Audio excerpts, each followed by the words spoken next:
Assalamualaikum warahmatullahi wabarakatuh. Salam sejahtera untuk kita semua. Yang terhormat Ibu Sifit sebagai dosen pembimbing mata kuliah Psikologi Pendidikan dan teman-teman yang kami cintai.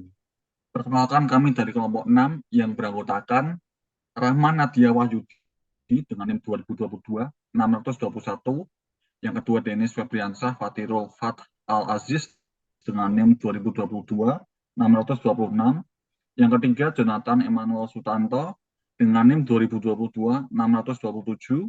Yang keempat, Asmi Lutfia dengan NIM 2022 628. Oke, di sini kita belajar tentang model pembelajaran bermotivasi.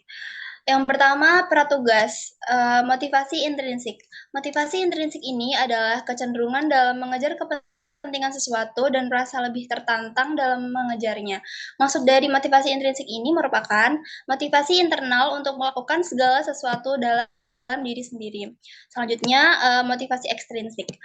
Motivasi ekstrinsik sendiri adalah motivasi dari diri seseorang yang ditimbulkan dari luar, bukan dari dalam dirinya sendiri.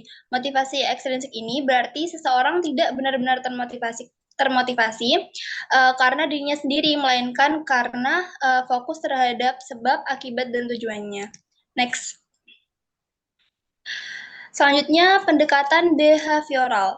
Dalam pandangan behavioral, pemahaman motivasi pada seorang siswa diawali dengan analisis insentif serta reward yang akan diberikan sebagai hadiah atas tujuannya yang telah terwujud. Dalam pratugas ini, seseorang siswa akan termotivasi dan bersemangat dalam melakukan kegiatan belajarnya karena telah memperoleh janji nilai yang baik.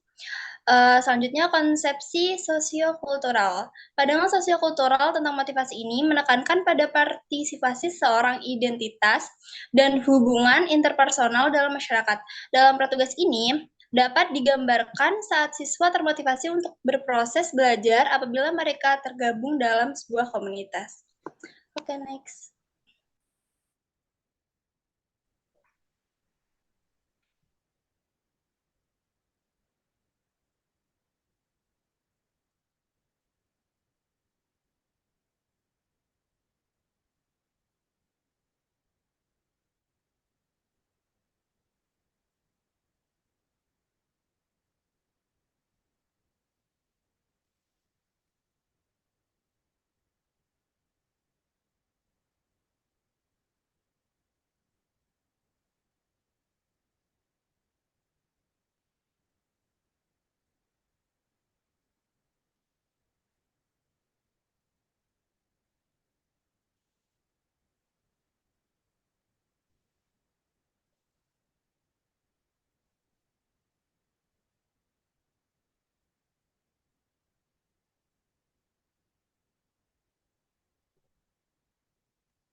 Oke, selanjutnya yang ketiga, pasca tugas.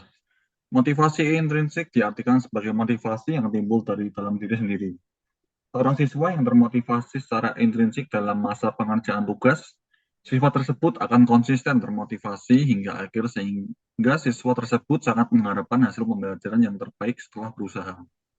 Dalam motivasi ekstrinsik dimaknai dengan seseorang yang termotivasi dari luar dan bukan dalam dirinya sendiri. Perwujudan nyata dari hal itu yaitu seorang siswa yang termotivasi bukan dari dalam pembelajaran, melainkan dari sebab motivasi lain sehingga dalam pasca tugas. Motivasi berprestasi.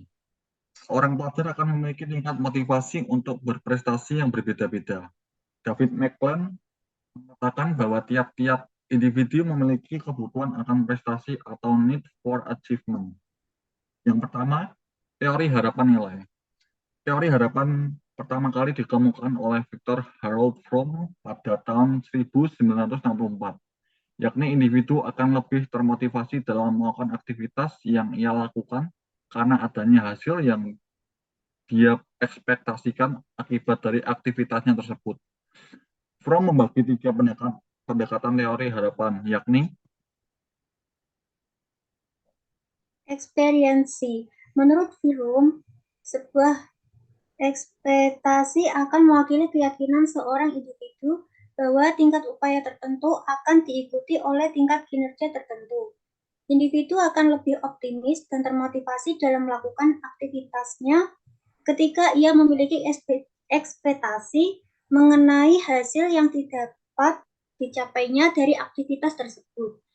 Kemudian, instrumentali atau sarana. Instrumentalitas merupakan keyakinan seseorang bahwa ia akan mendapat suatu imbalan ketika ia berhasil menyelesaikan suatu aktivitas tertentu. Berikutnya, valens atau nilai. Valensi merupakan suatu nilai positif negatif yang diberikan oleh individu terhadap hasil. Suatu pemaknaan nilai tiap individu akan berbeda-beda, tergantung pada apa yang telah dilalui individu. Selain itu, ada pengaruh lainnya seperti usia, pendidikan, pengalaman, dan ketertarikan individu terhadap sesuatu. Next. Pengaruh-pengaruh yang berhubungan dengan keluarga. Banyak orang tua yang mungkin tidak menyadari pengaruh faktor lingkungan rumah pada akademik. Disarankan guru, pendidik, dan pemimpin harus bisa menciptakan kesadaran pada orang tua tentang pentingnya lingkungan rumah pada prestasi akademik. Orang tua perlu tahu peran mereka dalam mendidik anak-anak mereka agar tidak sepenuhnya menyalahkan guru jika kinerja anak-anak tidak baik dalam sekolah. Agar peran keluarga dapat berjalan dengan baik, orang tua harus menetapkan target yang dapat dicapai sesuai dengan kemampuan anak-anak, serta pendampingan agar anak-anak dapat belajar sesuai dengan baik. Berikutnya. Kesimpulan dari kelompok kami, berdasarkan penjelasan di atas, dapat disimpulkan bahwa motivasi intrinsik ini merupakan motivasi internal untuk melakukan segala sesuatu dari diri sendiri, sedangkan motivasi ekstrinsik adalah sebuah motivasi dari diri seseorang yang ditimbulkan dari luar, bukan dari dalam dirinya sendiri. Dalam sebuah pembelajaran selama masa pratugas, selama tugas maupun pasca tugas, model motivasi pembelajaran ini sangat memengaruhi dalam prosesnya. Dalam pengaruh-pengaruh yang berhubungan dengan keluarga, banyak orang tua yang mungkin tidak menyadari pengaruh faktor lingkungan rumah pada akademik. Oleh karena itu, disarankan guru, pendidik, dan pemimpin harus bisa menciptakan kesadaran pada orang tua tentang pentingnya lingkungan rumah pada prestasi akademik seorang pelajar. Sekian dan terima kasih dari kami kelompok 6. Mohon maaf apabila ada perkataan atau sifat kami yang kurang berkenan. Wassalamualaikum warahmatullahi wabarakatuh. Sekian.